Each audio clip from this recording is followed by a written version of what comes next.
thought there was going to be a new episode of Smallville tonight, but unfortunately there wasn't. The next episode is not actually until, in the UK, Friday the 13th of March, although the Americans get it the day before, so Thursday the 12th of March for you lot in America, and obviously I get it the next day. So that's when the next review is actually going to be for episode, oh crap, I think it's 15, isn't it, or 16, titled Infamous. Yes, episode 16. So what I've decided to do is, from now until then, I'm going to go through some past episodes of Smallville and do reviews of them, and someone has actually picked a number of episodes for me to do. Now they've actually picked 5, but I'm actually only going to do 4, because I'll do one this week, do one next week, the week after, and so forth. Okay, so they're from last season, season 7, and the first one that I've watched that was picked was titled Kara, where we first meet the gorgeous Laura Vandervoort, who plays Kara Zor-el, because that is actually her first name. Her real, actual full name is Kara Zor-el, aka Supergirl. She comes to Earth. Well, she's already arrived at Earth, but she was in suspended animation for like 18 years.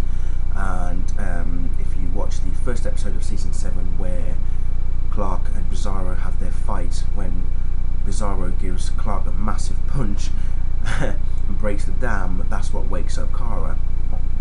So this episode was all about, Kara looking for Kal-El as a young boy, when in fact he's now a fully fledged 18-year-old man, and she couldn't believe it, kind of thing. I think what I liked most about this episode was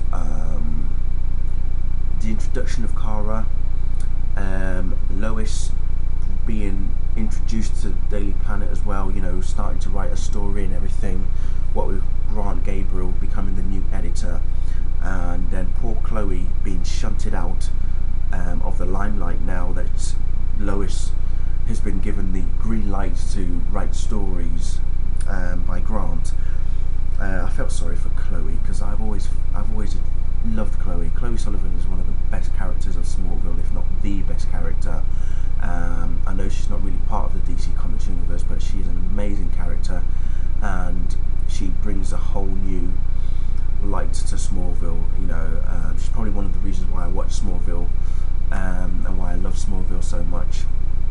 So I felt really sorry for her when she was like being bullied by Grant, as it were.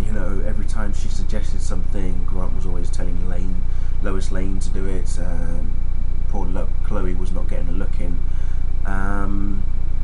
As I say, this episode also featured Lex.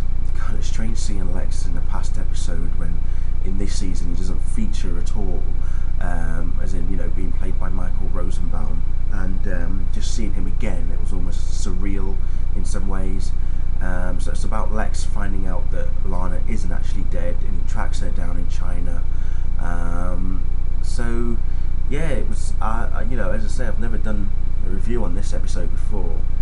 Didn't actually start doing reviews until Bride, which is episode 10. That was December last year.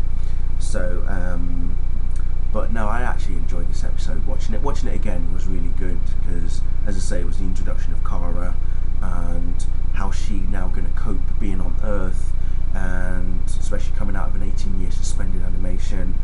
Now that she's found Clark, or Kal-El as she keeps calling him, what's her next mission going to be? And we know that her next mission is actually to find the blue crystal, which was in her ship, and now the Department of Domestic Security have it in their possession. Although when I first watched that episode, I could never understand who it was that actually wanted the blue crystal in the first place. And I'm sure later on in the season it might have emerged that maybe it was Brainiac who was after the blue crystal, but I can't even confirm that either. So if anyone can remember season 7 really well, because for me it's still a bit hazy, tell me who actually, ordered getting the blue crystal from the ship. How did that agent know what he was looking for? Who told him? Seriously, that's the question. I still think, I'm sure, Brainiac appeared in, was it It was season 6, wasn't it? Season 5, season 6. I think it was 6. And it has to be him, I'm sure. I'm trying to remember it, and I can't remember it. But yeah, that blue crystal later on in season 7 became a focal point. We found out what the real use for the blue crystal was. So that was interesting. So I'm gonna leave it there. Review for next week is going to be on the episode titled Lara. This is where we meet Clark's real mother, biological mother, for the first time. Beautifully